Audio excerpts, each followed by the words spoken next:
Amen. Madha masalum mga sulod. Mayong bunta mga igsoon. So, salamat sa Ginoo na dako kay privilege na makaadto sa atong mga kaigsuonan sa Ibangay, labi na sa igaunon ug sa Talaan Dig. Dato kay nga pasalamat gid sa Ginoo labi na nga makita ang mga kaigsuonan sa kay nagid ang taga Luzon si Pastor Marlon nya mga pastor sa Cebu nya sa Mindanao dindot yun nga magkatapok ang ang pamilya sa Living Way tinaka sunod dili lang kani nga tribo nga tumadtuan ako yung katong mga isuot kay daghan ta ma-reach out nga mga lokal nga mga tribo diri sa Pilipinas amen mo na paggamit ta sa Ginoo dindot gyud kayo tanang dong himaya.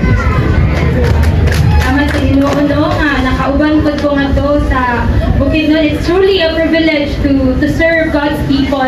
And then nindot tayo nga makatabi nimo matag-usa ang ilahang mga membro ngadto kanang dili ka nga maulaw sa sila pod is ganahan nga magtabi nag-explain about sa mga kapi sa ilahang mga ganahan nga magabuhaton ngadto and then kanang kuan sila they have this hunger ba to encounter the Lord and kanang the spirit of a family is there. Hindot kayo makitang tanan ni-mention ang isang atong mama sa isa ka pastor ko na please pray for us kay ganahan pud sila muanhi sa Cebu. Nga magkauban ang tanan diri pa. So amen. Glory to God. Pasalamat ko sa Ginoo kay first time na mo as a family nga mo adto og mission kauban ng mga 4 years old nga anak nga kanang makita nako ang iya na experience niya magduwa siya lapok magbuha siya mga dahon ni mong porta-porta nakihalubilo siya sa mga bata nga sa katong nga tribo nga nakita nako usa siya kana ang simplicity sa mga bata ba grabe jud kayo and then usab pud ko sa nitatak sa kuha katong gingon sa kamama nga kanang Sabado pala maglakaw na sila padulong ato siya kita kanang kwarto sa likod dinha sila mga tulog katong mga lagyo kaayo nitatak siya sa kuha kay kana bitang kita pala gani diri kasakay umukan mo reklamo pa sila dito galakaw grabing hangakad yun grabing hangak kanang pamaol sa paglakaw kay naay sa kauno naay mga bato-bato and then usa po ana kay kana bitang ang ilahang kauhaw o kagutom diha sa Ginoo wa pa nang lihan sa muba ng akong buwana grabe ing anak mulihok sa Lord ing anak at kanang gi-honor ni Lord ang ilahang kauhaw o kagutom sa pagpangita sa presensya sa Ginoo mga igsuon kuyog tang tanan balik na to amen.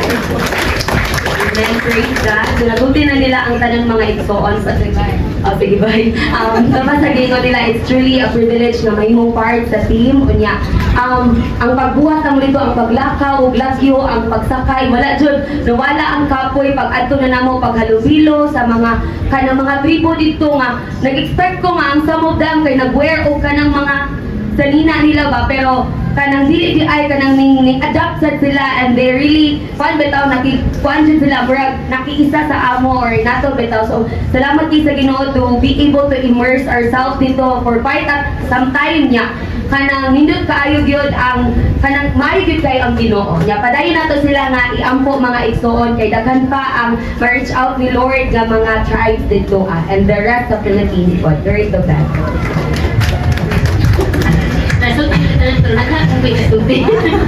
Praise God, salamat kay sa Ginoo nga nakaabot jud ko first time ko nga naka-attend sa missions dito Dapita and grabe ka nang kung sa kuan pa nindot kaayo ka nang first mura sila mataha din pagka humana dito mo to naging MK na dayon pero salamat sa Ginoo nga nakabati ko ta sa ilahang kahimtang dito Dapita no nya bless kay mi sa ilang kinabuhi kung sabi nila pag-treat dito Dapita na kanang kung sa kana na-realize na ko nga wala jud ay tribo wala profession kung sa Ginoo na gid ay manalagad kay kanang kung sa kuan pa sa kuan mahadlok ta kay tribo sila pero tungod kay nakaila na po sila sa Ginoo pariha naming tanan salamat sa Ginoo sa kahigayunan og tanan ko pasalamat lamang sa Ginoo.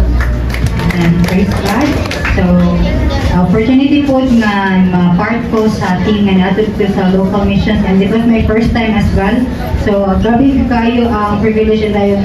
Mo storya ko sa laing site bitaw kay usually may nga ang tao nga uy kami siya na actually farm batok ni, pero storya lang sa local dito higaonan from higaonan tribe siya kay Ate Evelyn niya.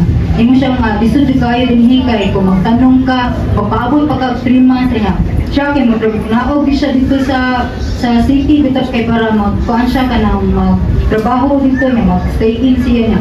Makita dyan ako nga ang dahigit siya dayon, pero mas na-bless ko sa pagtandog bitaw sa Ginoo sa ilaha kay maski nga i-challenge na bitaw ni Dada niya wala pa gali nakalayan, pero mo to ganyan ni Ate Joy nga nakatumpa na grabe niya taglima yun na matumpa dito maapil ko ni yung katumpa kay tumod worship domino bitaw domino nga ako ang effect.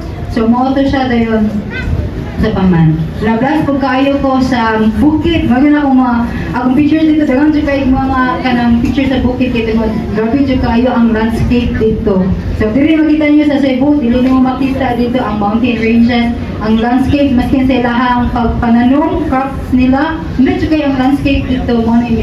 Mas ma-appreciate mo bitaw nga ang beauty dito sa bukid nanan. Let's pray nga ma-preserve yun ang bukid nanan. And then, daghang mga tao ang ma-reach out bitaw yun mo na nga magbuban ka dito mga igsoon. So, glory is all His. Amen. Wala dito tingog. Pero madakal na salamat sa tumuhig nga Diyos sa iyang for the privilege yun nga makakuban sa team kana siya atong i-share niya siya pagpadong na mo dito kay niingon jud ko nga ang pulong jud sa Ginoo katong kanang God is beautiful beyond description. Grabe kanang kuwang ang words nga beautiful, wonderful sa kanang kadako o ka maayo gid sa tumboy nga Dios no din. Kato kung gina-share nila first time na ako nakita og maslin nga tulo ka buok nga magpatong-patong. Nya grabe jud mo pagpangalisa kay nagpatong-patong jud sila inana sila ka kanang kauhaw o kagutom sa presensya sa tumboy nga Dios mo nang na-bless ko kay kuan pud ni dako ang ni-wide ang akong perspective. Kanang pagkuyog na ko sa team kay ningon jud ko nga kadaghan pa ang wala na sharean kana bitaw. So kana siya kanang daghang salamat sa tungwit nga Dios to be part of the team. Glory to God.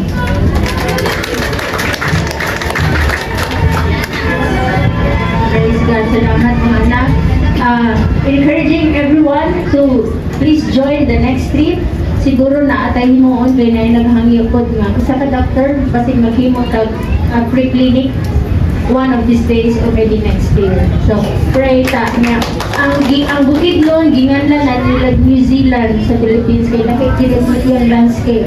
So, encouraging you to pray kay mamalik ta. Amen. Atong pastor dito, isa ka chieftain na igaunon, nanginyo po siya sa babae na taga-Andi. So, among istayhan, taga-Andi na tribe, pero social kay mura man siya og hotel nga mura camp. Moto na ami night nga nag-burn fire. Dayon privilege kayo kay maski gamay ang among gisak-an mga hut, mga nipa huts. Naay swimming pool. Gusaon niyo pag-swim sa swimming pool nga pwede magtugnawa. Basig ay mag ice water at tubig pero gamhanan din kasi Benjamin kasi ano din nakaligo ko pwede. Kaming tanan gasapaw-sapaw sa nila mas tugnaw versus Baguio City. Ang magsapaw-sapaw kay akong pantalong literal din nga upat kasapaw plus maghabol pa ka. Mo nang pinakatugnaw gid kay mas tugnaw pa sa Baguio City. So encouraging you all to come and join next time, next trip. Palakpakan sila.